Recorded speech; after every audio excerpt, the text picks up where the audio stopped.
Greetings to all of you. So in the lecture la நம்ம என்ன topic பார்க்க போறோம் அப்படினு பாத்தீங்கன்னா theory of sampling theory தான் பார்க்க போறோம். அதுல so especially random sampling concentrate பண்ண போறோம். So first sampling theory னா என்ன? ஒரு ரியல் லைஃப் எக்ஸாம்பிள் இருந்து ஆரம்பிப்போமா? So நம்ம எந்த ஒரு ப்ராடக்ட் ஃபர்ஸ்ட் நம்ம வாங்க போறோம் அப்படினாலுமே நம்ம என்ன பண்ணுவோம் ஃபர்ஸ்ட் ஒரு சாம்பிள் கலெக்ட் பண்ணுவோம். ஸோ சப்போஸ் நான் வந்து ஒரு ரைஸ் வாங்க போகிறேன் அப்படின்னா ஸோ என்ன பண்ணுவோம், ஒரு ஃபுல் பேக்கெட்லேருந்து கொஞ்சம் ரைஸ் எடுத்து பார்ப்போம், நல்ல ரைஸா இல்லை பழைய ரைஸா, அது நல்லா குக் ஆகுமா அப்படின்னு பார்ப்போம். இல்லை என்ன பண்ணுவோம், ஒரு பிராண்ட் வாங்க போகிறோன்னா அதில் ஒரு 1/2 kg 1 kg வாங்கிட்டு போயிட்டு என்ன பண்ணுவோம், குக் பண்ணி பார்ப்போம். ஸோ நல்லா இருந்துச்சுன்னா we will buy that full packet, ஒரு 25 kg பேக்கெட்டோ இல்லை 10 kg பேக்கெட்டோ வாங்குவோம். அப்புறம் வேறு என்னென்ன வாங்குவோம், ஒரு கிரேப்ஸ் வாங்க போகிறோம். ஒரு கிரேப்ஸ் வாங்க போனால் கூட என்ன பண்ணுவோம், ஒரு கிரேப்ஸ் எடுத்து என்ன பண்ணுவோம், டேஸ்ட் பண்ணி பார்ப்போம், நல்லா ஸ்வீட்டாக இருக்கா இல்லை வந்து புளிப்பாக இருக்கா அப்படி சாப்பிட்டு பார்த்துட்டு தானே வாங்குவோம். ஸோ அப்போது சாம்பிளிங் வந்து வெரி வெரி வெரி எசென்ஷியலான ஒரு விஷயம். இப்போ நம்ம ஒரு சாதாரண எக்ஸாம்பிள் சொல்கிறோன்னு பார்க்காதீங்க. ஃபஸ்ட்டு ஃபுட்டுலேயே ஆரம்பிக்கிறோம், ரைஸ் குக்கிங். ஸோ ரைஸ் குக்கிங்னா என்ன பண்ணுவோம், ஒரு ஃபுல்லாக ஒரு வெசல் ஃபுல்லாக ஒரு ரைஸ் குக் ஆகிட்டு இருக்குன்னா we will take 1 or 2 to test அதை என்ன பண்ணுவோம், குக் ஆகிட்டா அப்படின்னு சொல்லி டெஸ்ட் பண்ணுவோம். கரெக்டாக? அப்புறம் ஏதோ ஒரு மெர்ச்சன்ட் என்ன பண்ண போகிறாரு, ஏதோ கிரைன்ஸ் வாங்க போகிறாரு அப்படின்னா பார்ப்பாங்க, ஒரு சாம்பிள் கலெக்ட் பண்ணி வாங்குவாங்க. அப்புறம் வேறு எதுக்கெலாம் நம்ம சாம்பிளிங் யூஸ் பண்ணுவோம், இந்த மெடிக்கல் ஃபீல்டு வந்தோன்னா நமக்கு என்ன இருக்குது, டெஸ்டிங் பிளட் டெஸ்ட்டுக்கெலாம் கொடுப்போம். கரெக்டுங்களா? இப்போ பெரியவங்களாக இருந்தால் சுகர் டெஸ்ட் பண்ணுறதுக்கு பிளட் டெஸ்ட் கொடுப்போம். இல்லை நமக்கு ஏதாவது ஃபீவராக இருக்குது, வைரல் ஃபீவராக என்னன்னு பார்க்குறதுக்கு சாம்பிள்ஸ் கொடுப்போம். ஸோ இது எல்லாமே நம்ம day to day life we are using sample theory, we are collecting sample. எதுக்கு, அந்த சாம்பிளை வச்சு டெஸ்ட் பண்ணால் we can able to say about population. இப்போ ரைஸ் குக் ஆகிருக்குன்னா ஒரு ரைஸ் எடுத்து டெஸ்ட் பண்ணி பார்த்துருவோம், சாம்பிள் குக் ஆகிருந்ததுன்னா இந்த ஃபுல் ரைஸுமே என்ன ஆயிருக்கும், குக் ஆகிருக்குன்ற மீனிங். நம்ம என்ன பண்ணுவோம், பிளட் டெஸ்ட்டுக்குன்னா நம்ம ஃபுல் பிளட்டுமா எடுத்துப்பாங்க கிடையாதுல்ல. நான் என்ன பண்ணுவாங்க, அவங்களுக்கு ஏதோ தேவையான ஒரு 20 ml 30 ml எடுத்து கலெக்ட் பண்ணுவாங்க, டெஸ்ட் பண்ணுவாங்க, சுகர் லெவல் எப்படி இருக்குது, ஸோ அப்போ எவ்வளோ இருக்குது அப்படி சொல்லிடுவாங்க, ஃபீவர்னா சொல்லிடுவாங்க. அதுக்கப்புறம் வேறு என்னென்ன ஃபீல்டில் இருக்குது நமக்கு, அப்புறம் வந்து லேண்டில் வந்து என்ன மாதிரி வந்து கல்டிவேஷன்லாம் பண்ணலாம், விவசாய நிலத்துக்கு என்னென்ன பயிர் வகைகள் போட்டால் அந்த லேண்டில் வந்து நல்ல க்ரோத் இருக்கும் அப்படின்ட்டு என்ன பண்ணுவாங்க, they will test the soil. அப்போ சாயில் டெஸ்ட்டுக்கு என்ன பண்ணுவாங்க, நம்ம எப்படி ஒரு டிராக்டர் மண் கொண்டு போகிறது கிடையாது, சாம்பிள்னால் எவ்வளோ இருக்கும், சும்மா ஒரு கைப்பிடி மண் எடுத்துகிட்டு போவாங்க, they will test the thing. அப்போ என்ன சொல்லிடுவாங்க, அந்த சும்மா ஒரு கை அளவு மண்ணே என்ன சொல்லிவிடும், இந்த மண்ணில் வந்து இந்த என்ன போடலாம், ரைஸ் போடலாமா இல்லை நட்ஸ் போடலாமா இல்லை வந்து சில்லி போடலாமா இல்லை பயிர் வகைகள் என்ன போடணும் அப்படின்னு அந்த சாயில் டெஸ்ட் பண்ணாலே சொல்லிடும். அவங்க ஃபுல் லேண்டையும் டெஸ்ட் பண்ண போகிறது இல்லை, அந்த லேண்டில் இருக்கிற சும்மா ஒரு கைப்பிடி மண். அப்போ sample is very very very very very essential. ஒரு சாம்பிள் கலெக்ட் பண்ணால் நம்ம என்ன பண்ணிடலாம், இந்த டோட்டல் பாப்புலேஷனுமே சொல்லிடலாம், டோட்டல் பாப்புலேஷனை பற்றியுமே சொல்லிடலாம். இப்போ நிறைய இருக்குது, ஒரு டால், ஒரு வெஜிடபிள் போனால் கூட என்ன பண்ணுவோம், தக்காளி நல்லா இருக்கா பார்ப்போம், வெண்டைக்காய் என்ன பண்ணுவோம், கீரி பார்த்து வாங்குவோம். ஸோ அப்புறம் வந்து எல்லாத்துலேயுமே சாம்பிள்ஸ் தான், ஒன்று எடுப்போம் நல்லா இருக்கா நல்லா இருக்கும். ஸோ அப்போ sampling is very very very very essential. அப்போ மோஸ்ட் ஆஃப் த டிசிஷன் பார்த்தீங்கன்னா பேஸ்ட் ஆன் தி சாம்பிள் மட்டும்தான் என்ன பண்ணுவோம், we will take the decision. கரெக்டுங்களா?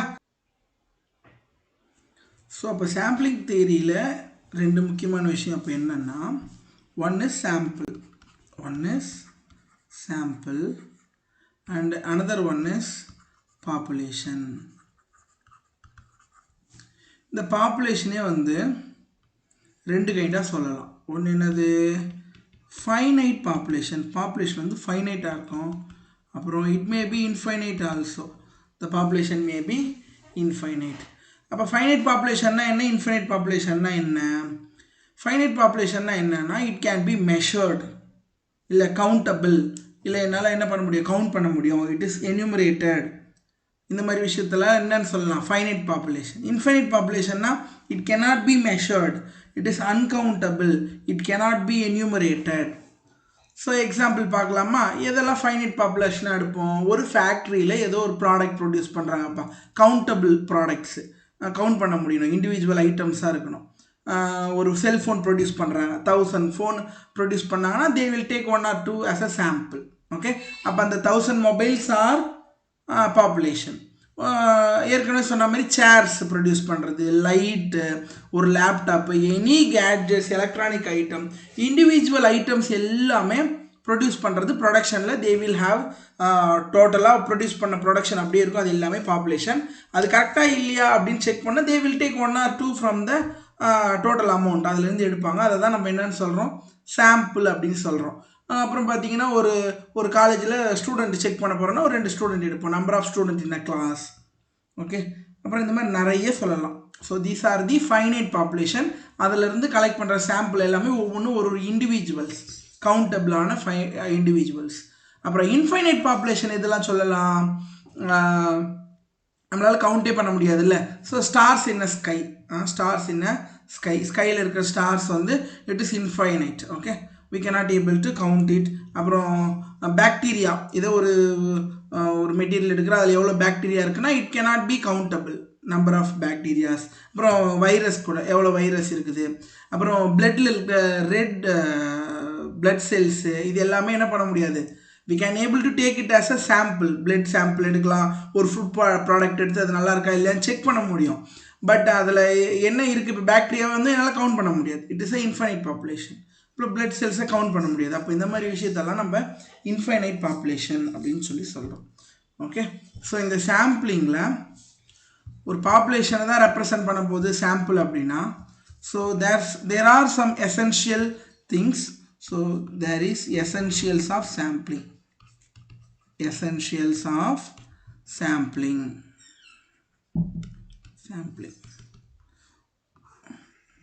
சாம்பிள் வந்து ரொம்ப ரொம்ப முக்கியம். இவ்வளோ எக்ஸாம்பிள் பார்த்துருக்கோம்.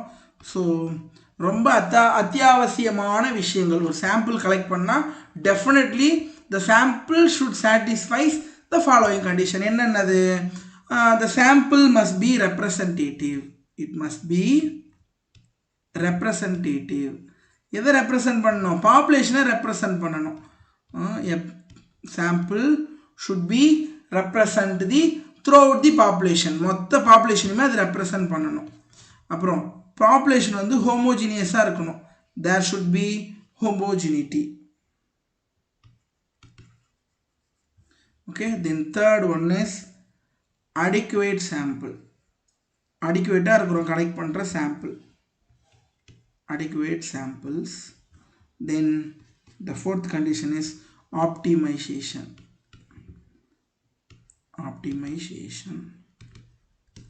ஸோ இந்த 4 தான் ஒரு சாம்பிள் கலெக்ஷனுக்கு ரொம்ப ரொம்ப முக்கியமான விஷயம். ஒரு சாம்பிள் கலெக்ட் பண்ணிங்கன்னா definitely these 4 item has to be satisfied. A sample must be representative of the population. Sample வந்து ஹோமோஜினிட்டியாக இருக்கணும், அடிக்குவேட் நம்பர் ஆஃப் சாம்பிளாக இருக்கணும், த சாம்பிள் மஸ்ட் பி ஆப்டிமைஸ்டாக இருக்கணும். அப்போ தான் என்ன பண்ணுவோம், நம்ம என்ன விஷயத்துக்காக டெஸ்ட் பண்ணுறோமோ அந்த சாம்பிளை, அந்த பாப்புலேஷனை அதை ரெப்ரசன்ட் பண்ணி கரெக்டான ரிசல்ட்ஸ் கொடுக்கும். ஏன் ரெப்ரசன்டேட்டிவாக இருக்கணும், இப்போ நமக்கு தேவையான மாதிரி நம்ம சாம்பிளில் கலெக்ட் பண்ண முடியாது. இப்போ எனக்கு பிளட்டில் சுகர் லெவல் டெஸ்ட் பண்ணணும்னா அந்த சாம்பிள் எப்போ எடுக்கணும், நம்ம தூங்கி எழுந்துச்சு நைட்டு காலையில் போய் கொடுக்க சொல்லுவாங்க. நல்ல ஒரு 7 hours 8 hours ஃபாஸ்டிங்கில் போய் பிளட் கலெக்ட் பண்ணால் தான் கரெக்டான பிளட் சுகர் லெவல் தெரியும். அப்படி இல்லைன்னா தெரியாது. அப்போ அந்த சாம்பிள் எப்படி இருக்கணும், தேர் ஷுட் பி அதுக்கான வழிமுறையோடு இருக்கணும். ஓகேங்களா. அப்புறம் கலெக்ட் பண்ணுற சாம்பிள் வந்து டெஸ்டிங்க்கு தேவையான adequate number of sample should be there and அது வந்து ஆப்டிமைஸ்டாக இருக்கணும். Okay, these are the basic ideas of essentials of sampling. சரிங்களா, இது ரொம்ப ரொம்ப இம்பார்ட்டண்ட்டான விஷயம். So exam point of view பார்த்தீங்கன்னா இது கேட்பாங்க, right the essentials of sampling அப்படின்னு கேட்டாங்கன்னா you can write these 4 points. A sample must be representative, a sample should be homogeneity, and there should be adequate number of sample, and all the sample must be optimized. Okay, அப்புறம் இந்த sampling மெத்தடை வந்து 2 டைப்பாக பிரிக்க போகிறோம்ப்பா. Sampling, the sampling techniques can be divided into 2 kind, 2 கைண்டாக பிரிக்கிறோம். ஒன்று என்னது அப்படின்னு பார்த்தீங்கன்னா, first one is probability sampling. So second one is non-probability sampling.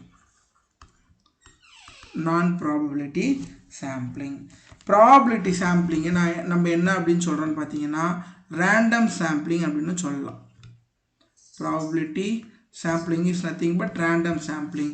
Non-probability sampling அப்போ என்ன வந்துரும்? It is non-random sampling. Non-random sampling. So இதில் நிறைய டைப்ஸ் இருக்கு, ஒவ்வொரு டைப்ஸாக பார்க்கலாம். ஓகே, ஸோ இதில் நம்ம முக்கியமாக கான்சென்ட்ரேட் பண்ண போகிறது என்ன அப்படின்னு பார்த்தீங்கன்னா ரேண்டம் சாம்பிளிங் தான். ஸோ அப்போ நான் ரேண்டம் சாம்பிளில் என்னென்ன டைப்ஸ் இருக்குது அப்படின்னு சொல்லி பார்க்கலாம். ஸோ நான் ரேண்டம் சாம்பிள் வந்து 3 கைண்டாக சொல்கிறோம். ஸோ நான் ரேண்டம் சாம்பிளிங்கோட டைப்ஸ் என்னென்னு பார்த்தீங்கன்னா ஃபஸ்ட்டு வந்து judgement sampling. Judgement sampling so அதுலேயே உங்களுக்கு தெரிஞ்சிருக்கும் அந்த சாம்பிளிங் கலெக்ட் பண்ணுறது வந்து there should be some judgement or பர்பஸாக இருக்கும். பர்பஸிவ் ஜட்ஜ்மெண்ட் சாம்பிளிங்கை we call it as purposive sampling also. Second one is quota sampling. இது எல்லாமே ப்ராபபிலிட்டியாகவே இருக்காது பாருங்க, நான் ப்ராபபிலிட்டி சாம்பிளிங் தான் quota sampling. Third one is convenient sampling.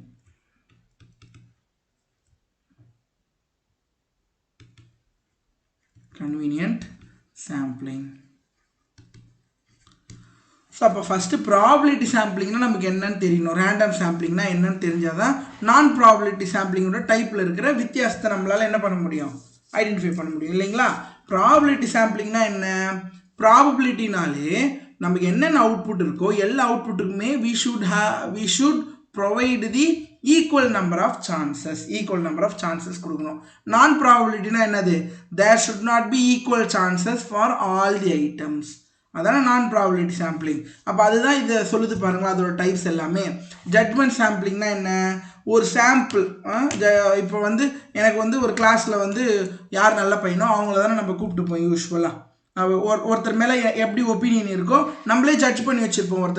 ஒருத்தங்களோட நம்ம ஒப்பீனியனை பொறுத்து நம்ம இந்த விஷயத்துக்கு இவங்க கரெக்டாக இருப்பாங்க, நம்ம ஒரு ஜட்ஜ்மெண்ட் வச்சுருப்போம், இவங்க இதுக்கு சூட் ஆவாங்க. அந்த மாதிரி நம்ம ஒரு விஷயத்துக்கு சாம்பிள் கலெக்ட் பண்ணுறது எல்லாமே ஜட்ஜ்மெண்ட் சாம்பிளிங். அப்புறம் கோட்டா சாம்பிளிங் நம்மளுக்கே தெரியும். ஸோ கவர்மெண்ட்டில் அலாட்டிங் எல்லா சீட்டுமே கோட்டா சாம்பிளிங் தான். இப்போ நம்ம ஒரு டிகிரி படிக்க போகிறோம், ஒரு யூனிவர்சிட்டியில் அப்ளை பண்ணுறோன்னா தேர் இஸ் சம் கோட்டாஸ். அந்தந்த கோட்டாவில் நம்மளுக்கு சீட் கிடைக்கும். இல்லை ஜாபுக்கு போகிறோன்னாலும் கோட்டா இருக்குது, அந்த கோட்டாவில் தான் நம்ம போவோம். அது எல்லாமே நான் ப்ராபபிலிட்டி சாம்பிளிங். ஏன்னா they are not getting equal chance, they are availing the opportunity through some quota sampling. Convenient சாம்பிளிங்னா என்னன்னா, எனக்கு இந்த ரிசல்ட் தான் வேணும், அதுக்கு ஏற்ற மாதிரி சாம்பிளை கலெக்ட்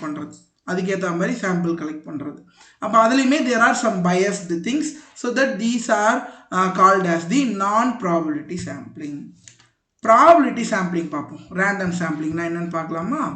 ப்ராபபிலிட்டி சாம்பிளிங்கை again we will split into 2 types. One is unrestricted.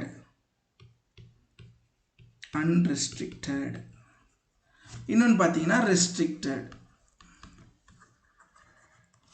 ஓகேங்களா, அன்ரெஸ்ட்ரிக்டட் சாம்பிளிங், ரெஸ்ட்ரிக்டட் சாம்பிளிங் அப்படின்னு சொல்லிட்டு பிரிக்கிறோம்.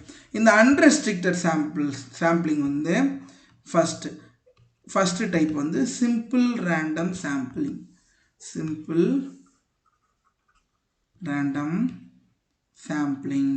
First type. எல்லாத்துலேயுமே 3 டைப் இருக்குது சரிங்களா. செகண்ட் டைப் பார்த்தீங்கன்னா lottery method.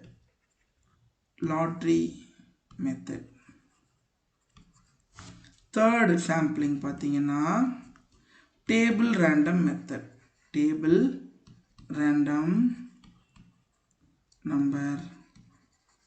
Of random number method. So இது எல்லாமே ரெஸ்ட்ரிக்டட். ரேண்டம் சாம்பிளிங்கில் அன்ரெஸ்ட்ரிக்டட். ஓகே, ரெஸ்ட்ரிக்டட் பார்த்தீங்கன்னா there are 3 types. One is stratified sampling.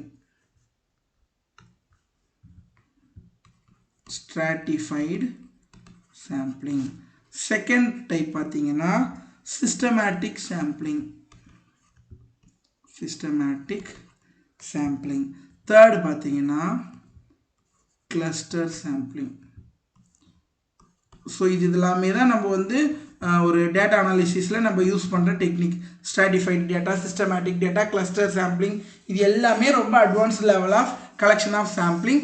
ரொம்ப ரியல் லைஃப் எக்ஸாம்பிள்ஸோடு இருக்குது. இது எல்லாமே ஒவ்வொன்றுமே ஒரு தனித்தனி பார்ட்டாக நம்ம என்ன பண்ணணும், டிஸ்கஸ் பண்ணணும். So first I will start from here. Simple random sampling தான் நம்ம கான்சன்ட்ரேட் பண்ண போகிறோம். இதெல்லாம் என்னென்னு தெரிஞ்சுக்கலாம், இந்த அதர் திங்ஸ் எல்லாம். ஸோ அன்ரெஸ்ட்ரிக்டட் சாம்பிளிங்கில் simple random sampling. So random சாம்பிளிங்னாலே நான் உங்களுக்கு சொல்லிட்டேன், அதுதான் நம்ம ஃபஸ்ட்டு டைப்பாகவே எடுத்துக்கிறோம், சிம்பிள் ரேண்டம் சாம்பிளிங். ஒரு சாம்பிள் வந்து பாப்புலேஷன்லேருந்து கலெக்ட் பண்ணுறோம், it is a random sample அப்படின்னா எவ்ரி ஐட்டம் பாப்புலேஷனில் ஒரு 1000 ஐட்டம்ஸ் இருக்குதுன்னா all the 1000 item has to be given chance to take it as a sample. நம்ம போய் ரேண்டமாக சூஸ் பண்ணால் எது வேணாலும் சூஸ் பண்ணலாம். எனக்கு இதுதான் வேணும் அப்படின்னு சூஸ் பண்ணவே கூடாது, அது எல்லாமே நான் ப்ராபபிலிட்டியாக போயிடும். So every item of the population should have a equal chance to for being selected இருக்கணும். இது வந்து simple random method. Okay, simple random sampling அப்படின்னு சொல்கிறோம். அப்புறம் லாட்ரி மெத்தட், அதுவும் ப்ராபபிலிட்டி சாம்பிளிங் தான். லாட்ரினா என்ன பண்ணுவோம், ஸோ ரேண்டமாக தேர் ஆர் நம்பர்ஸ், அந்த நம்பரில் எந்த நம்பர் வேணாலும் லாட்ரிஸை வந்து சீட்டுக்குழிக்கு போடுறது தான். ஒரு 10 பேருக்கு நான் யாருக்கும் ஒருத்தர் சான்ஸ் கொடுக்க போகிறேன்னா we have to write all the 10 members name, அதுலேருந்து ரேண்டமாக எடுக்கிறோம். ஓகே, அதுவும் ஒரு ரேண்டம் சாம்பிளிங் மெத்தட் தான். ஸோ அதை வந்து நம்ம என்னன்னு சொல்கிறோம், லாட்ரி மெத்தட், இந்த சீட்டுக்குழிக்கு போடுறது இல்லை அந்த மாதிரி விஷயங்கள். Okay right. தென் அப்புறம் டேபிள் ரேண்டம் மெத்தட். ஸோ நமக்கு தெரியும் டேபிள் ரேண்டம் நம்பர்ஸ் ஆர் நிறைய இருக்குது, நிறைய டேபிள் ரேண்டம் நம்பர்ஸ் இருக்குது. அது எல்லாமே என்னது தான், ப்ராபபிலிஸ்டிக். எல்லா நம்ம எத்தனை நம்பர் எழுதுகிறோமோ ரேண்டம் நம்பர் எல்லாத்துக்குமே there is a chance to select it as a option, அதை எடுக்கிறதுக்கு இருக்குது. ஸோ இதுதான் என்னது, random sampling, unrestricted random sampling. Restricted random சாம்பிளிங்கில் ஸ்ட்ராட்டிஃபைடு, சிஸ்டமேட்டிக், கிளஸ்டர்லாம் இருக்குது. அதை நம்ம ஒவ்வொன்றா பார்க்கலாம். ஸ்ட்ராட்டிஃபைட் சாம்பிளிங்னா என்ன, ஸோ அதில் எப்படி ப்ராப்ளம் சால்வ் பண்ணுறது, இது எல்லாமே பார்க்கலாம். சரிங்களா? அப்போ நமக்கு வந்து ஃபஸ்ட் இதை பார்ப்போமா. அன்ரெஸ்ட்ரிக்டில் ரேண்டம் சாம்பிளிங்னா என்னன்னு சொல்லிட்டேன். ஸோ ரேண்டம் சாம்பிளிங்க்கு என்ன definition, random sampling. So random sampling is nothing but a sample from a population,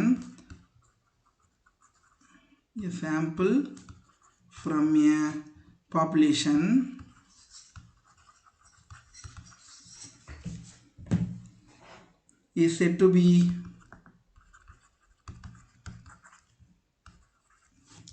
be random sample,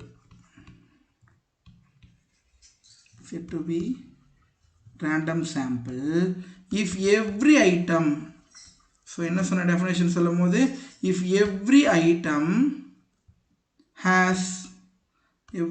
of the population, population இருக்கிற எல்லா ஐட்டமும், every item of the population has equal chance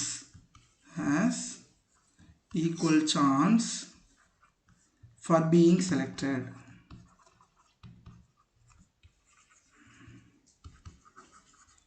So this is random sampling. இதில் அன்ரெஸ்ட்ரிக்டட்னா என்னது, unrestricted பார்ப்போமா. Unrestricted, so இந்த டெஃபினேஷன்லாம் ரொம்ப important, அதனால தான் மென்ஷன் பண்ணி கொடுக்குறேன். இப்போ இதில் சொன்ன நான் எல்லா மெத்தடுக்குமே தனித்தனி எக்ஸ்ப்ளனேஷன் இருக்குது. உங்களுக்கு அதுக்கான மெட்டீரியல் வேணும்னா சொல்லுங்கள், உங்களுக்கு நான் அதை போஸ்ட் பண்ணி கொடுக்குறேன். Unrestricted random sampling.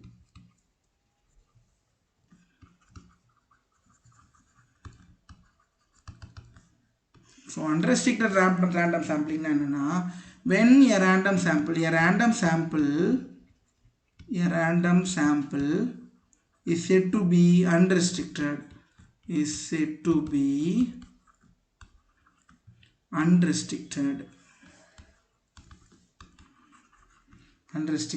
if every item, so இதை வச்சுக்கிட்டு ஃபைனைட் பாப்புலேஷன், இன்ஃபைனைட் பாப்புலேஷனில் ஒரு பிக் டிஃப்ரென்ஸ் இருக்குது, அதை நம்ம ஒரு நோட்டாக டிஸ்கஸ் பண்ண போகிறோம். Okay, if every item drawn from a population,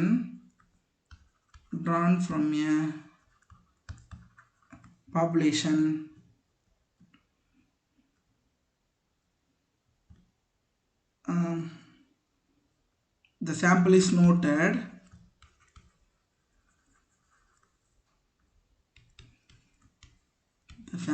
noted, and it is replaced into the replaced into the population again. Population before the next selection, next drawn. Okay, so இது unrestricted with replacement அப்படின்னு சொல்லி சொல்றோம். So it is with replacement.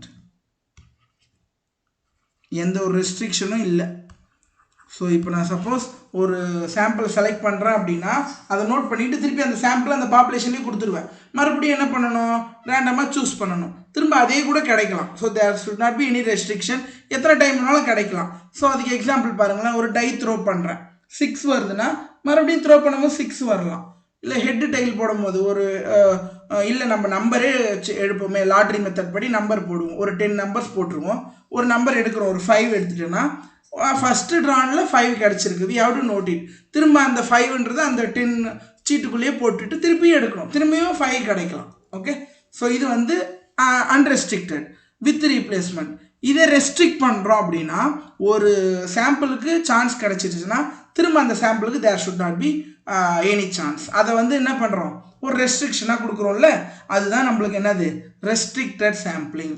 அது வந்து without replacement. அது எங்கே வந்து நம்மளுக்கு ரொம்ப பெனிஃபிட்டாக இருக்கும் அப்படின்னு பார்த்தீங்கன்னா இன்ஃபைனைட் பாப்புலேஷனில். இன்ஃபைனைட் பாப்புலேஷன் இருக்குது அப்படின்னா அது திரும்ப வைக்கலனாலுமே அது ஒரு பெரிய அஃபெக்ட் ஆகாது. ஆனால் ஃபைனைட் பாப்புலேஷனாக இருந்தால் வித் ரீப்ளேஸ்மெண்ட் தான் better. This is the main thing we have to discuss.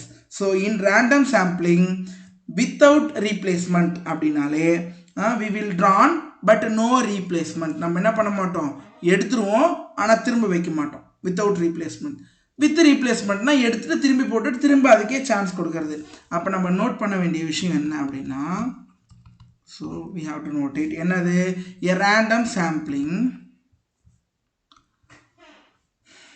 So a random sampling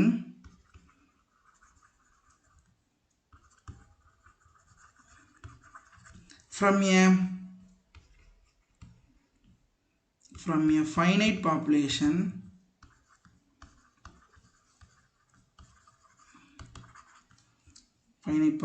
with replacement. finite population நாலே with replacement தான் எல்லாத்துக்குமே ஈக்குவல் சான்ஸ் கிடைக்கிறது வரும். with replacement is very equivalent to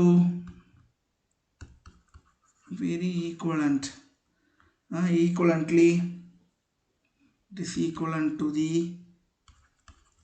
a sampling from infinite population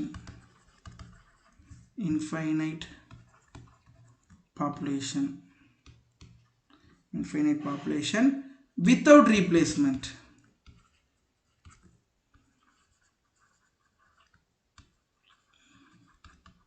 without replace. ஒரு finite பாப்புலேஷன்னாலே நான் already சொன்னது தான், finite பாப்புலேஷனால individuals இருக்கும். அந்த இண்டிவிஜுவல்ஸ் ஒன்ஸ் ரிமூவ் பண்ணிட்டீங்கன்னா அதுக்கு அடுத்த சான்ஸே கிடைக்காது. ஓகே, இப்போ இன்ஃபைனைட் பாப்புலேஷன் அது கிடையாது. நான் இப்போ சொன்ன மாதிரி பிளட் கவுண்ட் எடுக்க போகிறேன். ஒரு பிளட் செல்ஸ் ஒரு 50 ml பிளட் எடுக்கிறேன், கொஞ்சம் அதுலேருந்து ஒரு சின்ன 5 ml எடுத்து டெஸ்ட் பண்ணுறேன். டெஸ்ட் பண்ணிவிட்டு தனியாக வச்சுக்கிறேன். திருப்பி இன்னொரு 5 ml எடுத்தாலும் என்ன பண்ணால் டெஸ்ட் பண்ணாலும் அதே தான் கொடுக்கும். இந்த 5 ml அந்த பாப்புலேஷனில் ஆட் பண்ணாலும் ஆட் பண்ணலனாலும் அந்த 50 ml இருந்து நீங்கள் எவ்வளோ எடுத்தாலும் இன்ஃபைனைட் பாப்புலேஷனில் அதில் எவ்வளோ இருக்குது அப்படின்னு சொல்லிட்டு கண்டுபிடிச்சிக்கிட்டே இருக்கலாம். அதில் எந்த ஒரு ரெஸ்ட்ரிக்ஷனோ அது எந்த ஒரு பாதிப்பையோ க்ரியேட் பண்ணாது. இன்ஃபைனைட் பாப்புலேஷனில் வந்து நீங்கள் ரீப்ளேஸ் பண்ணலனாலுமே எந்த ஒரு இதுவுமே கிடையாது. ஆனால் ஃபைனைட் பாப்புலேஷனில் ரீப்ளேஸ் பண்ணணும். So that we have to note it. A random sampling from a finite population with replacement is very equivalent to without replacement in the infinite population. Without replacement in the infinite population. So அப்புறம் random sampling with replacement without replacementலாம் வந்து நிறைய results இருக்குது. அதெல்லாம் எப்போ வந்து நம்மளுக்கு ரொம்ப ஹெல்ப்ஃபுல்லாக இருக்கும் அப்படின்னு பார்த்தீங்கன்னா, the population should be homogeneous. இந்த homogeneity condition ரொம்ப முக்கியம். இந்த homogeneity condition ரொம்ப முக்கியம். Whenever the samples are homogeneous, so with replacement without replacement will very helpful to test the samples and we can able to predict the idea of the population. பற்றி என்ன பண்ணலாம், கண்டுபிடிக்கலாம். So இந்த sampling method நிறைய இப்போ சொன்னேன்ல, ஒவ்வொன்றுமே ஒரு கைண்டாக பிரித்து அதில் 3 கைண்ட் ஆஃப் சாம்பிளிங் டெக்னிக்ஸ் இருக்குது. So these techniques has some merits as well as some demerits. அதுவுமே ரொம்ப ரொம்ப இம்பார்ட்டண்ட்டான ஐடியா தான். தியரட்டிக்கலாக பார்த்தா ஒவ்வொரு மெத்தடுமே என்ன, அந்த மெத்தடுக்கான மெரிட் என்ன, டிமெரிட் என்ன, அதெல்லாமே நம்ம பார்க்கணும். சரிங்களா? ஸோ இது எல்லாத்துக்குமே மெட்டீரியல் நல்லா அழகாக ப்ரிப்பேர் பண்ணி வச்சுருக்கேன். வேணும் அப்படின்னு நீங்கள் இதே உங்களுக்கு புரிஞ்சிட்டனாலும் ஓகே, இல்லை நான் ஒரு வாட்டி கோத்ரூ பண்ணணும்னு நினச்சிங்கன்னா நீங்கள் கமெண்ட் பண்ணுங்கள். நான் அதுக்கான மெட்டீரியல் உங்களுக்கு நான் ஷேர் பண்ணுறேன். ஓகேவா? தேங்க்யூ.